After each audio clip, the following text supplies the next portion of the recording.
Hello my dear students of class 8. Today I will teach you the revolt of 1857. Previous video में मैं the failure of the cause of the revolt of 1857 बताई थी और उसमें हम लोग देखे थे कि किस प्रकार द रिवोल्ट ऑफ 1857 में जितने भी पार्टिसिपेंट्स थे वो कैसे नतमस्तक हो जाते हैं, यानी ब्रिटिशर्स किस प्रकार हम लोगों के ऊपर रूल करना स्टार्ट कर देता है। और इसमें इंडियन सोसाइटी के जो डिफरेंट क्लास के पीपल थे वो भी इसमें मदद नहीं किए थे। यहाँ तक कि इसमें जितने भी लर्नेड पीपल थे, शिक्षित वर्ग के लोग भी थे, वो भी तटस्थ रहे, यानी कि वो उसमें पार्टिसिपेट नहीं किए थे। अगर उस समय यहाँ पे प्रत्येक क्लास के पीपल, चाहे वो एजुकेटेड हो या अनएजुकेटेड, सब मिल के इस लड़ाई को आगे बढ़ाते तो निश्चित रूप से हमारे यहाँ से 1857 में ही अंग्रेज यहाँ से चले जाते। लेकिन हमारे समाज के अंदर जो फूट पहले से मौजूद थी वही फूट का लाभ अंग्रेज़ों ने उठाया। और हम देखे थे कि किस प्रकार पंजाब रेजिमेंट हो या वहाँ के मध्य प्रदेश के होलकर ने भी अंग्रेज़ों का साथ दिया था। ग्वालियर का सिंधिया हैं, मंत्री दिनकर राव हैं, भोपाल के नवाब हैं, ये सारे ने मिल करके अंग्रेज़ों का साथ दिया था। यहाँ तक कि अंग्रेज़ों के द्वारा यहाँ पर जो विभिन्न प्रकार के जो वर्ग बना दिए थे, जैसे कि हम लोग देखे थे जमींदार वर्ग हो या महालवाड़ी वर्ग हो, तो ये जमींदारी वर्ग जो सिस्टम थी, तो जमींदार यानी कि वो अंग्रेज़ों का एक तरह से उनके टुकड़ों पे वो जी रहे थे। तो वो जमींदार वर्ग में जितने भी ग्रुप के लोग थे वो कभी भी इंडियन पीपल का साथ नहीं दिए थे, वो सारे लोग ब्रिटिशर्स का ही साथ दिए थे।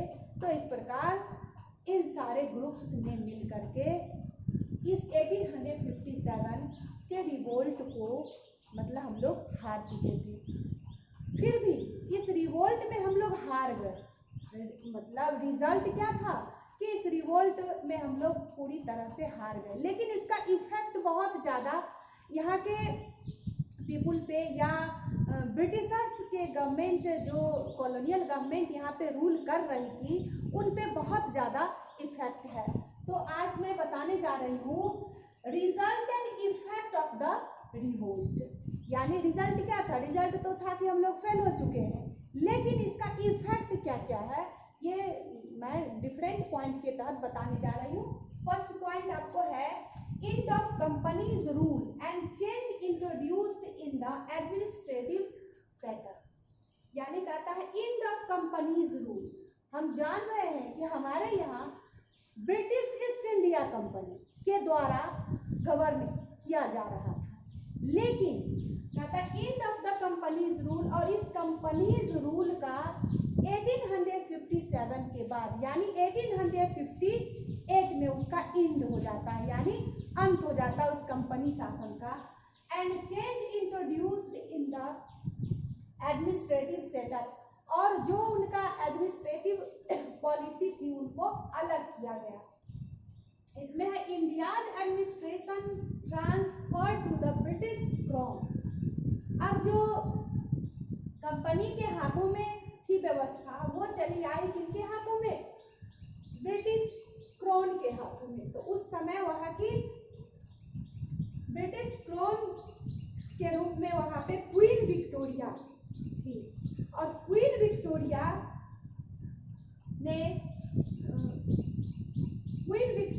इन हर proclamation of 1858 the British government would not annex the Indian state, यानी कि वो इंडियन स्टेट को अब एनेक्स नहीं करेंगे।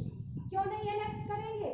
क्योंकि उनके अंदर ये डर, यानी कि इस बात की डर भर गई कि होना कि अब अगर इनके टेरिटोरीज को हम लोग अधिग्रहण करते हैं पुनः रिवोल्ट करने पर तैयार हो जाएंगे।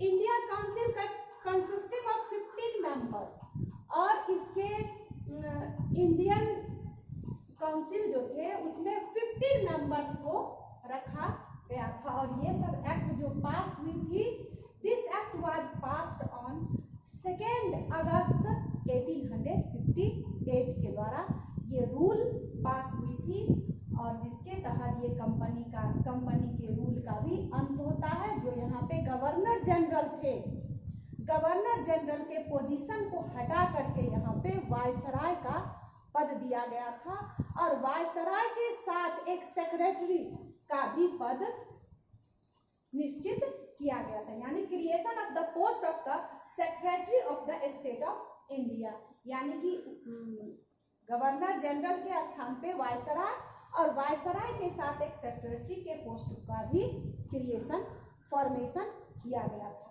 Next point, policy towards the Indian princess and chief. अब कहता है policy towards the Indian princess and chief. अब यहाँ जो इंडियन प्रिंसेस थे या चीफ थे, उन्हीं के अनुसार कुछ पॉलिसी को बनाया गया जो वो लोग चाह रहे थे।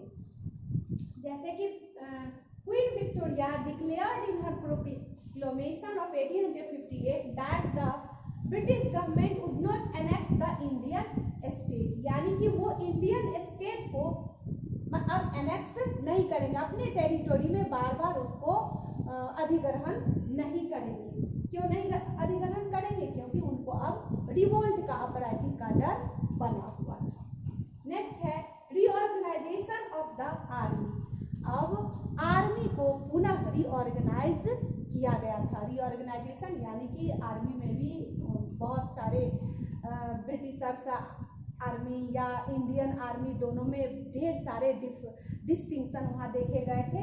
तो वहाँ आर्मी में जो रूल अपनाया गया था, पॉलिसी अपनाया गया था, वो था बैलेंस एंड कंट्रोल, यानी कि बैलेंस, दोनों में कुछ संतुलन भी बना रहे और आर्मी का भी रीऑर्गेनाइजेशन हो, ये चीज एडॉप्ट किया गया था। The proportion of the British to the Indian soldiers was increased, यानी कि ब्रिटिश सोल्जर इंडियन सोल्जर दोनों के प्रोपोर्शन को भी लगभग बराबर किया गया था। The sepoys belonging to the different caste and creed were mixed up.